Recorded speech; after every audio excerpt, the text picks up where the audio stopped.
Ladies and gentlemen, I said it here in this channel just a few days ago that Raila Odinga must, first of all, swallow his pride and look for President William Ruto's support, William Ruto's help to compose a decent manifesto, agenda for his African Union Commission top job. An agenda that is unique, but it also relates well with the issues, the challenges that are facing African countries and also the African Union itself. Because a few weeks ago, Raila Odinga actually presented his vision, his agenda, his manifesto for the African Union Commission top job. But Raila Odinga was embarrassed badly with what he had actually written down in that document. This is exactly what Raila Odinga said in his agenda for the African Union Commission top job. Very embarrassing statement.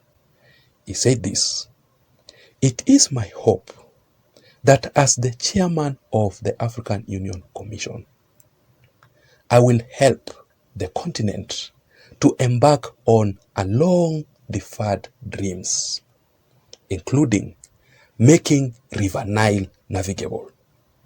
Let me repeat that again. Making River Nile navigable. And also connecting the Atlantic Ocean and Lake Victoria, Lake Tanganyika water bodies to facilitate efficient logistics in the interiors. What Raila Odinga said there cannot be a manifesto. It is actually a dream. What Raila Odinga said is not possible. Raila Odinga was lying with what he said. Because how can Raila Odinga make River Nile navigable in the first place? How long will it take? How can Raila Odinga connect the Atlantic Ocean with Lake Victoria and Lake Tanganyika to facilitate efficient logistics? Those are the kinds of embarrassment that Raila Odinga must avoid. And for him to avoid that, he must look for William Ruto. He must look for guidance, support, and help.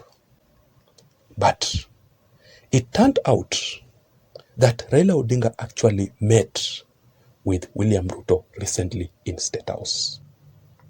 I want you to look at this particular photo here, together with other African heads of states who had actually visited Kenya, who were invited by President William Ruto himself for an event at the KICC, Fertilizer Soil Health Summit. And you saw Raila Odinga in that particular event.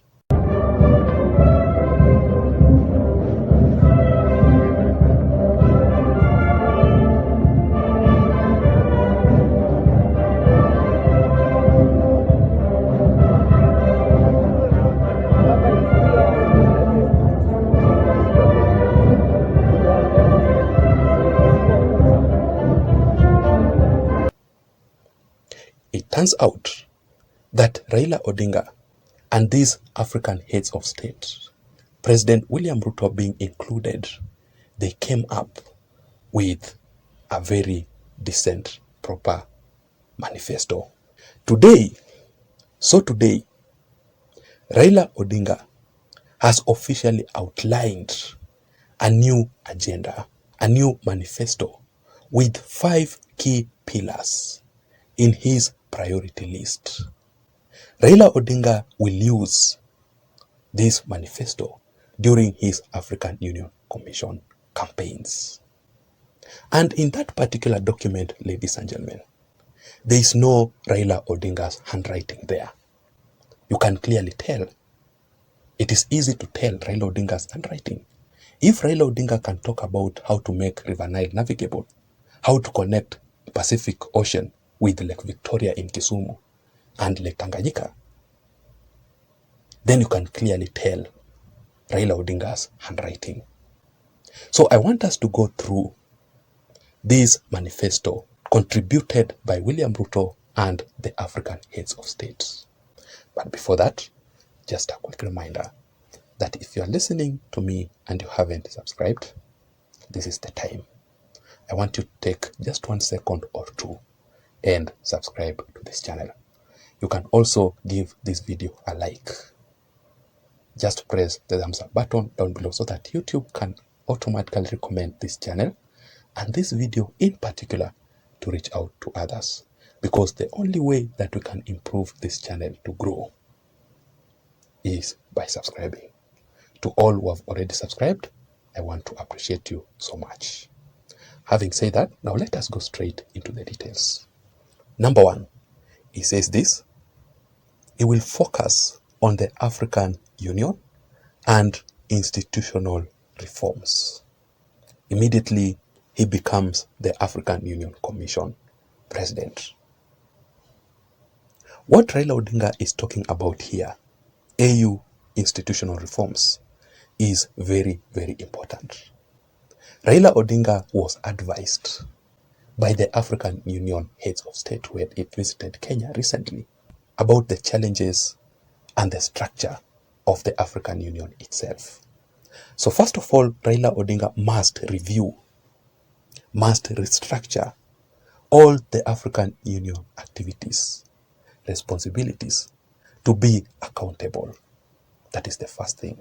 Those are the kind of issues that Raila Odinga is currently talking about. Now that is leadership.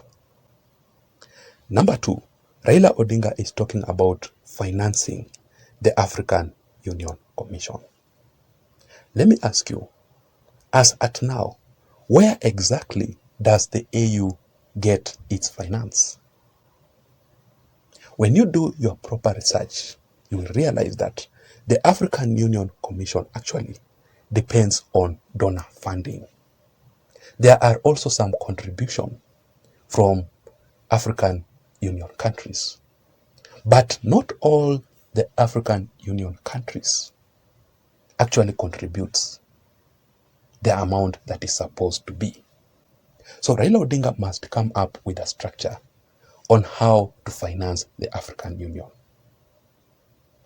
not to depend on donor fund only and the contribution. I think it is yearly contribution, which is not available. Every country here in Africa must participate. Number three, Raila Odinga is talking about the Agenda 2063 and economic integration. I don't know much about the Agenda 2063, but what I know about economic integration is all about trading among African countries, how to improve the trade among ourselves as Africans. A very good point there. And number four, Raila Odinga is talking about global partnership, which is of course very important, connecting the African Union countries globally for development. Number five, and finally, Raila Odinga is talking about security, proper security.